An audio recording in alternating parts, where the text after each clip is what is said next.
দেখেন এগুলো হলো গোলাপ ফুল গাছ, ফুলের রাজা বলা হয় গোলাপ ফুলকে। তো দেখেন গোলাপ ফুল গাছের পাতাগুলি হলুদ হয়ে গেছে। এই কিন্তু বিভিন্ন রকমের কারণ রয়েছে, আমি এক একটি করে কারণ বলছি, আপনারা শুনবেন মনোযোগ সহকারে।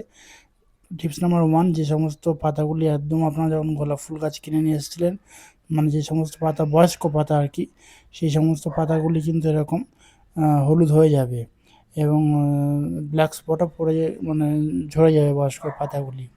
টিপস নাম্বার 2, গাছের যখন জল দেবেন জলটা মেনটেন করে দেবেন, কারণ জল বেশি হয়ে গেলে বা কম হয়ে গেলে কিন্তু এরকম পাতা হলুদ হয়ে ঝরে পড়ে যেতে পারে। টিপস নাম্বার 3, গাছে যখন কীটনাশক আপনারা প্রয়োগ করবেন তখনও কিন্তু কীটনাশকের পরিমাপটা আর কি আপনারা মেপে চুপে দেবেন, তাহলে দেখবেন গাছ ঠিক থাকবে।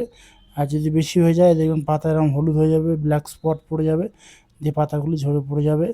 টিপস নাম্বার 4, এই গাছে যখন রাসায়নিক কোনো খাবার দেবেন, সে মাটিতেই হোক বা গাছের পাতাতেই হোক, তখন কিন্তু সেই পরিমাপটা মেনটেন করে তারপরে কিন্তু খাবারটা প্রয়োগ করবেন, কারণ খাবারটা বেশি হয়ে গেলেও কিন্তু এই গাছের পাতা এরকম জ্বলে যেতে পারে, ব্ল্যাক স্পট পড়ে ইয়েলো হয়ে যেতে পারে, তারপর ঝরেও পড়ে যেতে পারে।